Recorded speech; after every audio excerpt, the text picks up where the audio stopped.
pirates, yes, the rabbi. So light to the mountain say, oh, many times I took I from the bottomless pit, but my hand was made strong by the hand of the Almighty. We forward in this generation, trying quickly, want to Him to sing these songs of freedom. Yes, I, Rasta man never die. Jah Rastafari, I preach a man that's on online. Yes, I, bon claque. Je suis ici sur ce plateau, Défi Info, comme que vous connaissez déjà, pour vous parler un peu du 11 mai, du rastafarisme, du panafricanisme, de l'origine du reggae et tous ces concepts. Je pense que bon, ça vous fera du bien, ça va forcément apporter un plus dans votre connaissance, dans votre vision, dans votre façon de regarder un dreadlocks, un rastaman. Le 11 mai n'est pas forcément une question de marijuana, de ganja, de crack, de la cocaïne, bon, de toute cette drogue forte ou légère. Ce que moi je sais, le 11 mai, c'est une journée qu'on commémore pour faire pénériser les messages, les œuvres d'esprit de Bob Marley. D'ailleurs, qui est Bob Marley?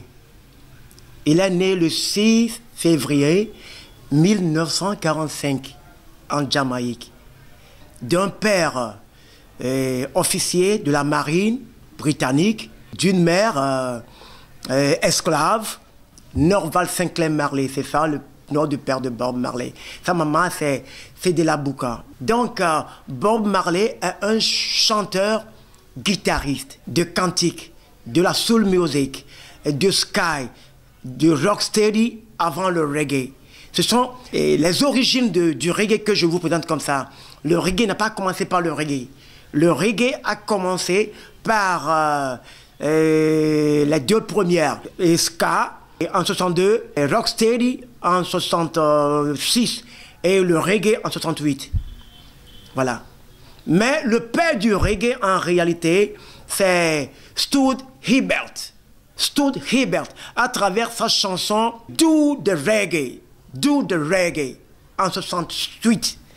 C'est ça qui a donné la naissance à la musique reggae. Sinon, avant, c'était le ska, la soul music, rocksteady, comme je vous l'ai dit. Donc, bref, la maman de Bob Marley était une chanteuse de gospel. Fedela Bouka était une chanteuse de gospel.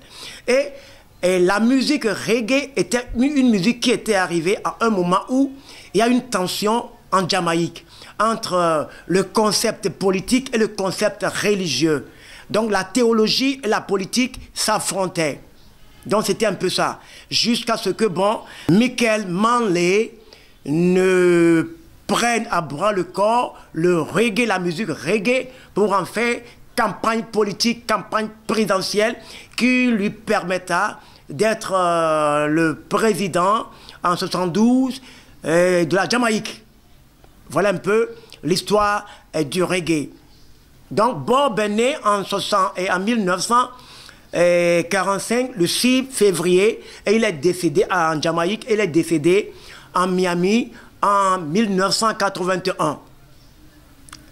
Il a lutté pour la justice, l'amour, l'égalité, le respect et surtout axé sur l'amour. C'est pourquoi sa chanson One Love a fait le tour du monde. Bob Marley n'est pas que un chanteur, il est plus qu'un chanteur. Oui, il est plus qu'un chanteur. Parce que le reggae en termes clairs, est un créatif à la fois subversif, un créatif d'esprit, mais à la fois subversif. Pour tous les dirigeants, pour tous les leaders qui profitent de l'injustice humaine pour s'amasser, je ne sais pas de quoi, l'argent, je ne sais pas, le matériel, mais le reggae ne leur fera pas de cadeau. Parce que hier, le reggae a dérangé et le colonialisme impérial. Et aujourd'hui, le reggae continue de déranger ces commis coloniaux qui sont à la tête de nos États, comme des chefs d'État, mais en réalité, ils sont que des commis coloniaux. Le reggae n'est pas là pour leur faire du cadeau, mais pas pour combattre quelqu'un, parce que nous ne venons pas les armes à la main. Bob Marley n'a jamais pris des armes, mais ses paroles sont plus que des armes. Et c'est connu dans tous les grands tendances religieuses que la parole a vraiment de poids. La parole est indestructible. La parole, c'est Dieu. Donc, bref, voilà un peu le 11 mai.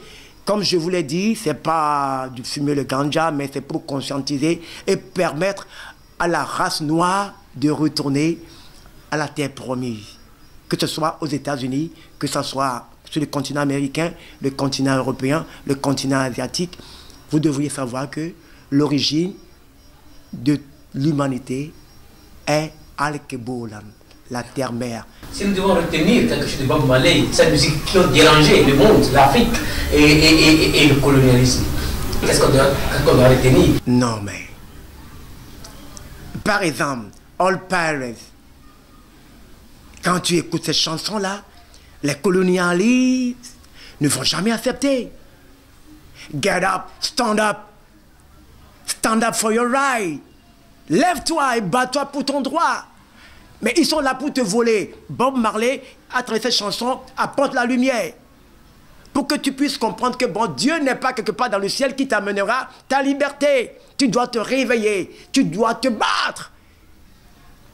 Les Blancs le savent. C'est pourquoi ils ne veulent pas que nous, c'est-à-dire, nous connectons à nos origines. Ce que Bob a chanté est plus qu'un simple message. Par exemple, is a natural mystic flowing there. Qu'est-ce que tu entends par là? Ce mystique qui bouge dans les airs là, même les pasteurs ne sont pas arrivés à décrypter ça. Aucun pasteur, même le pape, il ne peut pas. Il faut que le reggae retrouve sa place. Il faut que la restauration des valeurs ancestrales du peuple noir retrouve leur place. C'est tout ce que nous voulons. Que le respect, l'égalité et l'amour et la justice soient faites. Nous ne voulons pas de la justice humaine qui est basée sur le code pénal ou bien le code civil. Non, nous voulons une justice qui est basée sur la conscience humaine. Yes, I, Rastaman never die. John Rastafari, I preach man that's on life. Yes, I, bon claque. Je vous en remercie.